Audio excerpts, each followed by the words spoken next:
Patuloy na nagbibigay serbisyo, pag-asa at saya. GMA Regional TV, kapuso ng bawat Pilipino.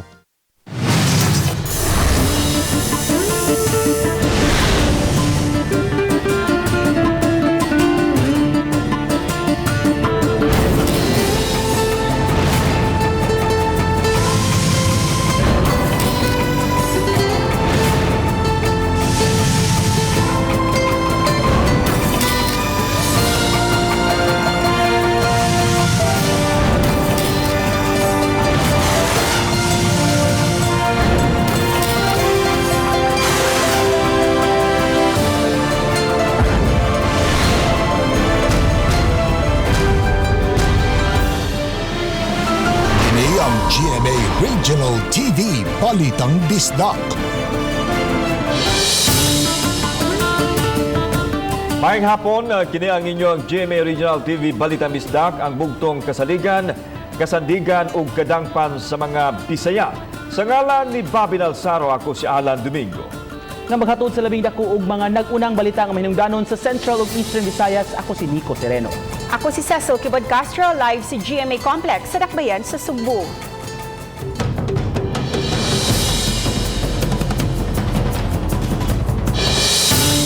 Base sa rekomendasyon sa IATF, 21 ka mga barangay sa Dakbayan Sugbo ang posibleng ipaubos sa granular lockdown. Ang Barangay Lahug ang nag-una sa listahan sa 21 ka mga barangay nuno sa mga kaso sa COVID-19.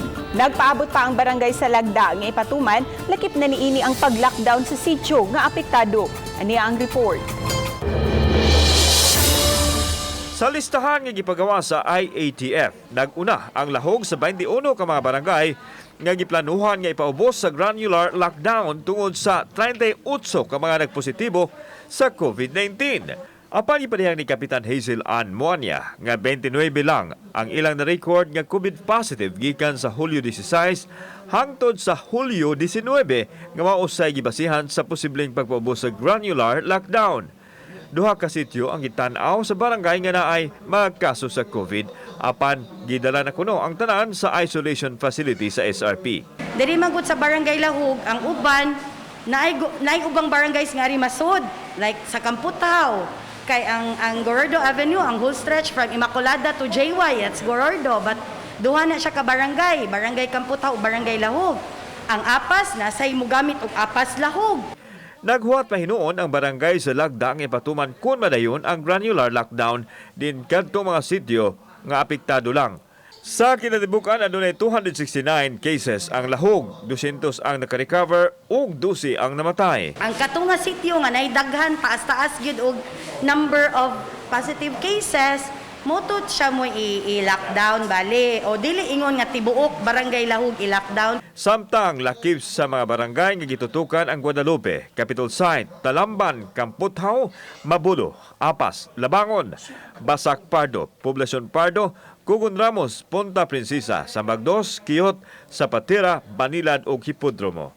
Kauban si Marlon Milgaso, ako si Alan Domingo. Balitang Bisdak. Kaso sa mga nataptan sa coronavirus sa tibuok kalibutan miabot na sa 15 milyones. Samtang kapinusam sa 70,000 sa Pilipinas. 14,000 sa kaso sa nasod anaa sa Central Visayas ug dulan sa 700 sa Eastern Visayas. Si Femari dumabok sa report. Way hunong ang pagsaka sa kaso sa mga nangasakit sa coronavirus. Sa tibuok kalibutan lang, miabot na sa kapin 15 milyon ang kaso. Kapin sa 619,000 na ang patay. Hinunag kataso sa bang ihap sa mga naayo nga miabot na sa 9.1 milyon. Dinhi sa atong nasod sa talaan sa DOH kagahapon sa alas 4 sa hapon, mitungto na sa dulan 71,000 ka mga nasakit sa COVID-19. 23,281 na hinuon ang nangaayo. Hinungdan nga 45,646 ang aktibo nga mga kaso. 1,837 ang natalang patay sa Pilipinas. Sa Central Visayas, miabot na sa 14,209 ang COVID case. Human na dungagan kagahapon og 307 ka mga kaso. 6,473 ang naayo na, samtang 7,052 ang active case. Nakatala ang hensya og 684 ka death. Sa kaso sa Rehiyon 7, 2,669 inigikan sa probinsya sa Sugbo, 1,680 na lang hinuon ang aktibo. 82 na ang kaso sa Negros Oriental, 34 na lang hinuon ining ang aktibo. Sa Bohol, pabiling 71 ang ilang COVID case. Ug 24 na lang ini ang active case. COVID-free gihapon ang probinsya sa Siquijor. Sa Cebu City, adunay natala nga 3,304 ang aktibo, gikan sa 8,302 ka total COVID case. Sa syudad sa Mandawi, 1,017 ang aktibo sa ilang kinatibuk-an nga 1,555 ka mga kaso. Anausab sa 993 ang aktibo nga mga kaso sa Lapu-Lapu City, gikan sa 1,530 COVID cases.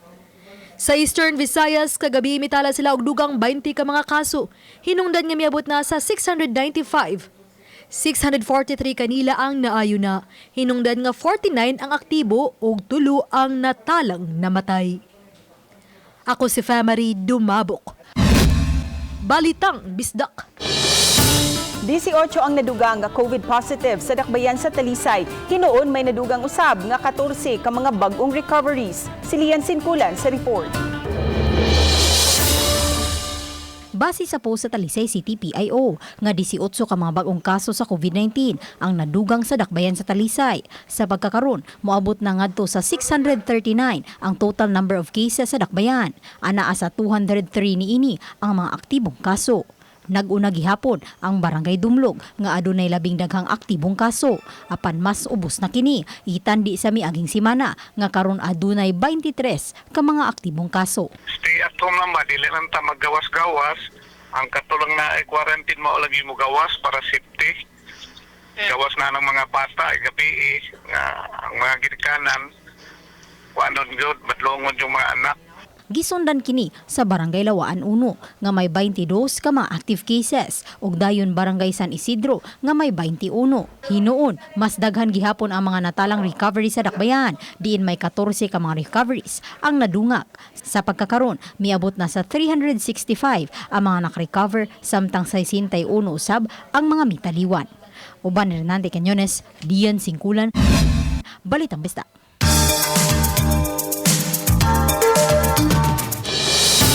Sa dakbayan sa Lapu-Lapu, 20 ngadto sa 50% lang sa mga tinunan sa mga pribadong tunghaan ang nakapa-enroll karong tuiga. Si Luan Merondina sa report.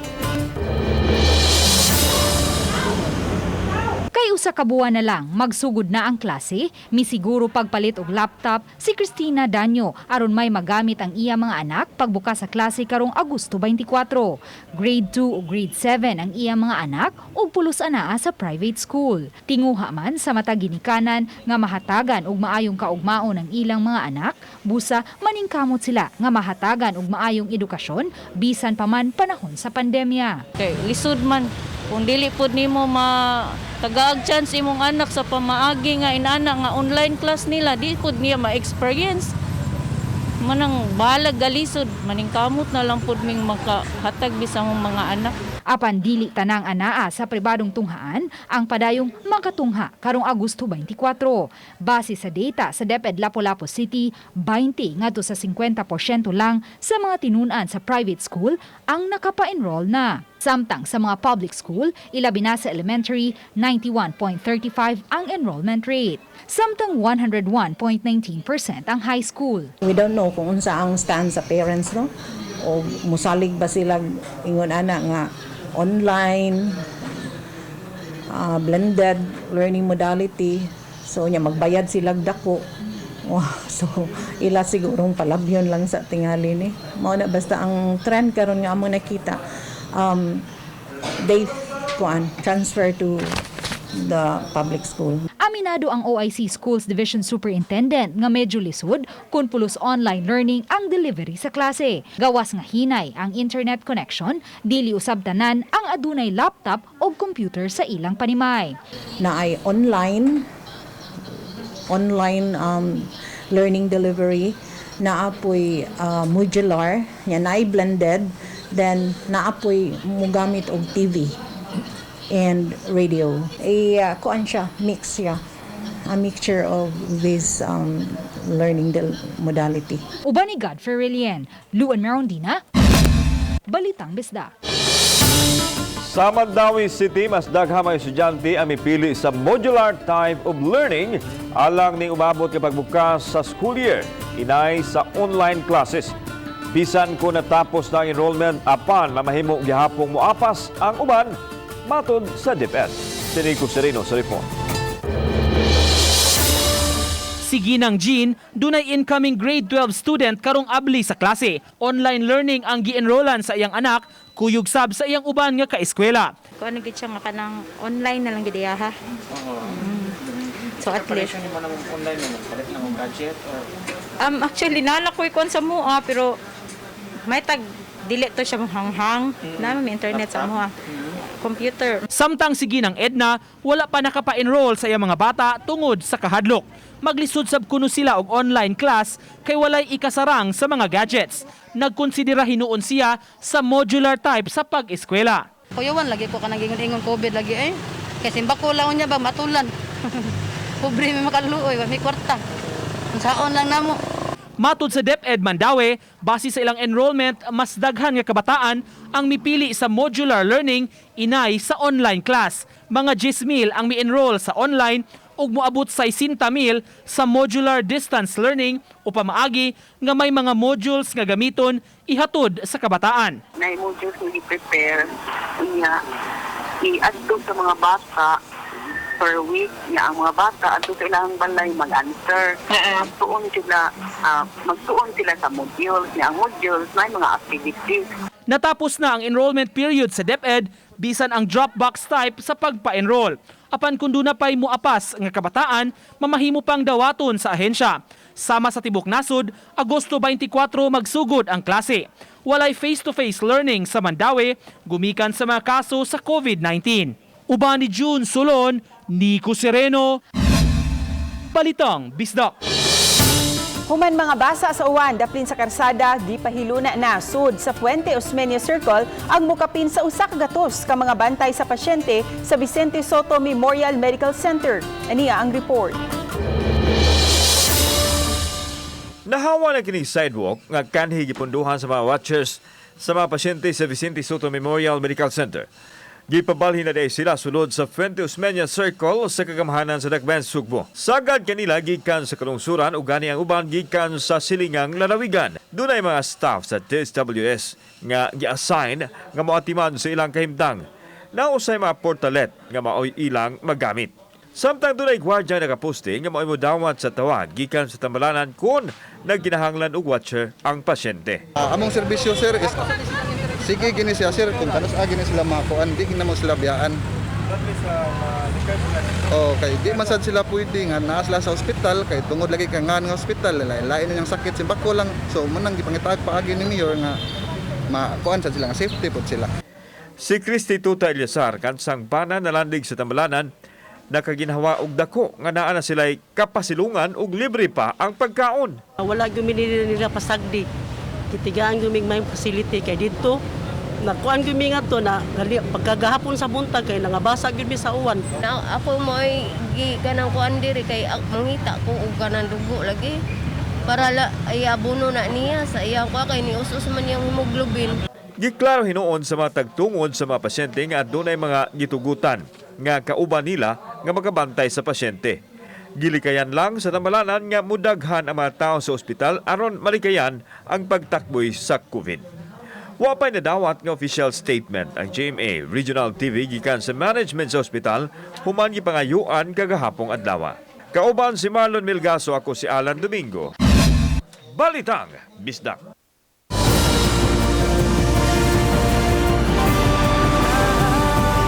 Kini ang GMA Regional TV Balitang Bisdak.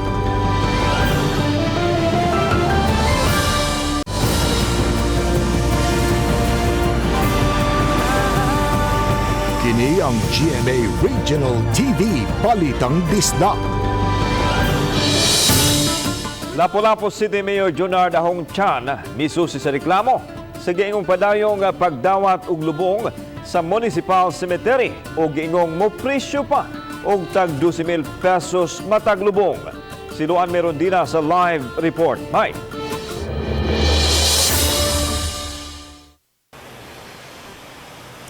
Yes, lan tungod kay puliki karon ang mga samang tungod sa kadaghang mga nakalas, COVID-related man o dili, gikatahong misiaw usab ang mga tigbantay sa mga samang pinaagi sa pagpaningil ug dagkong charge.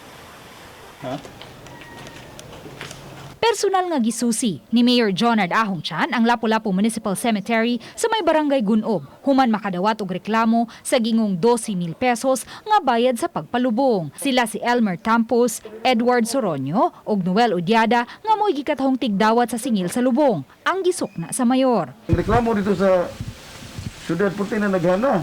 Nagilubong to tagabangkal nga di pangayuan dito gihatagan ni Idi Quezon diri og hinabang. Inyo gagi Mga away, wala to kuan ni Roy. Wala, gibayad oy. Ako dibayad sa to sa SBL. Wala man to. Ako dibayad sa balansi. Why nagbayad diri Roy? Sa SBL ra iguro materialis og sildo sa. Dili ito ang katotong kanina. Ang katotong basak na sa SBL ang gihatag. But masayod ang mayor kun kinsa ang mitugot nga palubngan ang samang kay wa naman kini magamit sulod na sa pipila ka tuig tungod kay wa nay bakanting luna. Kita nimo karon sa ilang gipangbuhat. Mangita lang sila og nay mga mugbo kayo nya ilang ipatong. Ayuman nila. So mo na ang nakapa-alarma na to. If una doon na ba sila katungod o gahom nga gihatag sa lokal nga kagamhanan nga mudawat og mga minatay para pagpalubong.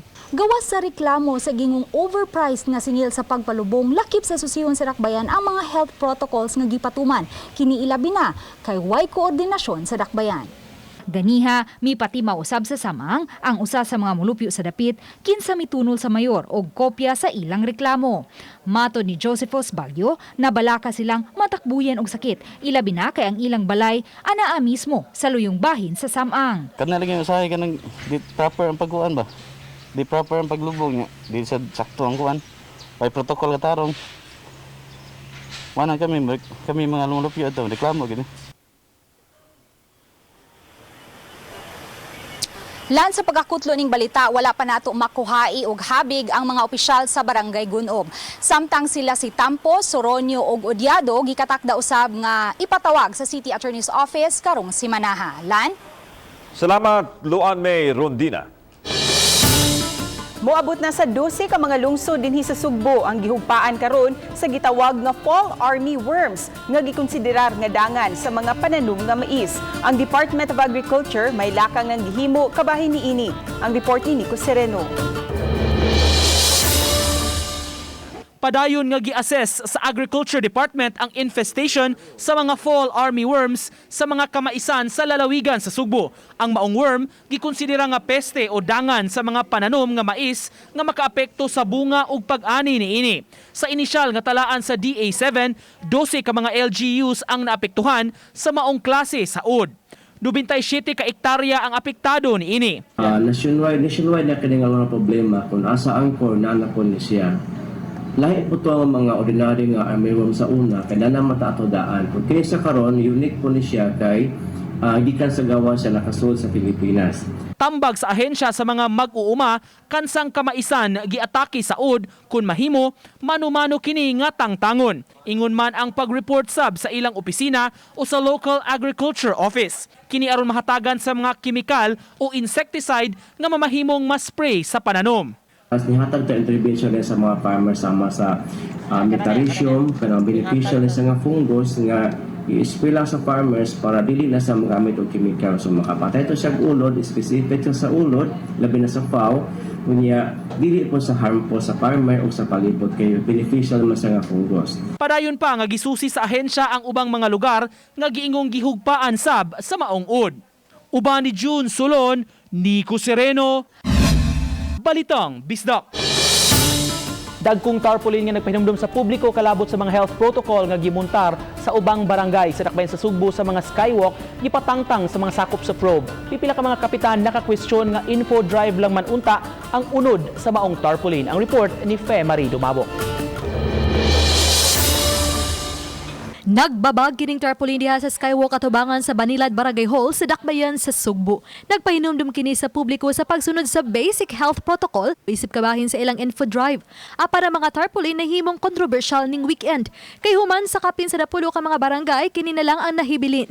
Apan sa Barangay Banilad gipasabot ni Kapitan Dennis Tabar nga wa siya nakita nga sayop sa maong tarpaulin. Mas langgingnan ko nga ako sa question ba nga grabe naman sad no.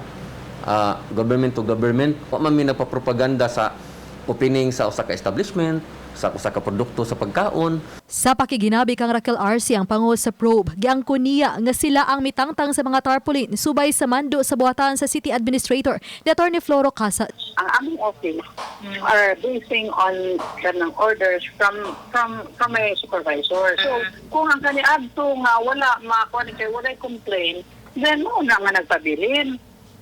Okay. Ang kana ron siya, kaya nakita man sa good, especially in Pardo, na ang inapabutang sa tarp, kanang hangin gani nga ning labaw sa kuan, which is dangerous. Apan matod di Tabar nga nakasabot man siya nga kinahanglan mokuha og permit apan hangyo usab niya nga konsiderasyon lang unta ilabi na nga kabahin kini sa info drive. Giangko ni Tabar nga ang tarpaulin donated di kanhi Cebu City Councilor Margot Usmania. Ano ato mambalibaran nga tabang man sa barangay, info drive. Nya mo man itong gikinahanglan karon. DILG ug ang IATF naman gyud sila mimo namo nga mga barangay. Samtang gitangtang na usab ang nagbabag nga tarpaulin na tubangan sa Lahog Barangay Hall. Nagpahinumdum kini sa publiko nga dili magpanik. Apan giklaro sa kapitan nga sila ang nitangtang sa dako nila nga tarpaulin niadtong Mayo pa. Amo nang giilisan anak ka ng bag-o nga naa dinha karon. In fact, dili ra na dinha nagyon may ipamutang mga bond paper size na nga tarpaulin nga naa sa matagbalay. Uban ni Marlon Melgazo. Ako si Famary Dumabok. Balitang Bisdak. Aduna nay ruta sa mga modern jeepneys nga magbiyahe sa dakbayan sa Talisay paingon sa dakbayan sa Naga. Si Lian Singkulan sa report. Gawas sa mga modern jeepneys nga nagbiyahe gikan sa Linaw paingon sa Bulacau sa dakbayan sa Talisay. May mga modern jeepneys na usab ang gabiyahe paingon sa dakbayan sa Naga. Matod sa hepe sa City Toda, Jonathan Tumulak, nga adunay 5 ka mga units ang nagdagan gikan sa alas 6 sa buntag hangtod na sa alas 5 sa hapon. Susama gihapon ang mga health protocols nga gipatuman ngadto sa mga pasahero nga mosakay. 14 lang usab ang gitugutan nga makasakay niini aron mapatuman ang social distancing. Ang minimum nga plitihan ana sa 11 pesos sa unang 4 ka kilometro. So good kagahapon, doon na mga ruta, nga bagong ruta. Pagtuyok-tuyok ra sala aning mga lungsura o mga syudad, and then ari ra gihapon nimo U-turn sa Talisay, Bulacau. Pabiling wala gihapoy biyahe ang mga modern jeepneys nga gikan sa dakbayan sa Talisay paingon sa dakbayan sa Sugbo. Samtang may pipila ka mga PUJ drivers na usab kaniadto ang na-hire karon isip drivers sa mga modern jeepney sa dakbayan. Hinuon gidugang ni Tumulak nga ang ubang mga jeepney drivers gipangitaan usab nila og pamaagi nga matabangan. Kining maong mga PUJ nga napiktuhan dinhi sa Talisay, giindusar na to ngadto sa Department of Labor. And then, kini silang tanan is nahatagan na sad sila og mga financial assistance. Uban ni Renate Quiñones, Lian Singkulan, Balitang Bisdak.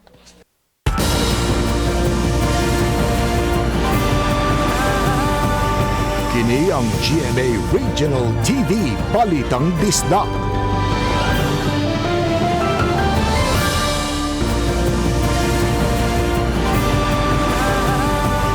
Kini ang GMA Regional TV Balitang Bisdak. Sa record sa Department of Health karong adlaw, 72,269 na ang total COVID-19 cases sa tibok Pilipinas, diin 46,803 ang aktibo. Aduna usay 23,623 nga recoveries. Samtang 1,594 ang additional nga mga kaso sa nagpositibo, samtang 1,843 ang namatay. Samtang naningkamot ang Bohol Provincial Government nga kontrolon ang paspas nga pagguyanap sa coronavirus. Adunay mga residente nga wa magsunod sa mga protokol sukad di pa ubos ang probinsya sa MGCQ hangtod July 31.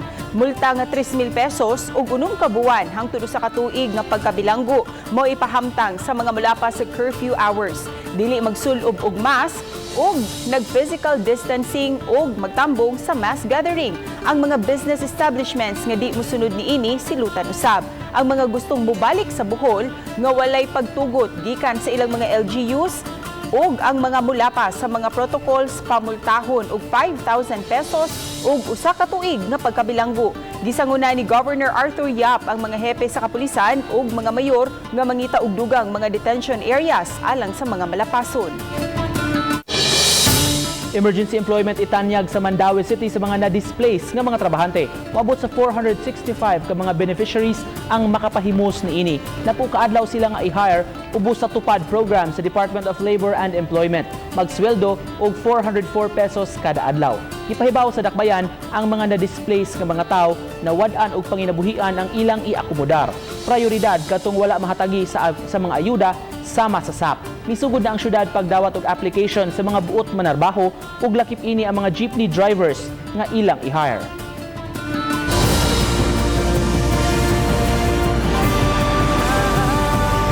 Kini ang GMA Regional TV Balitang Bisdak.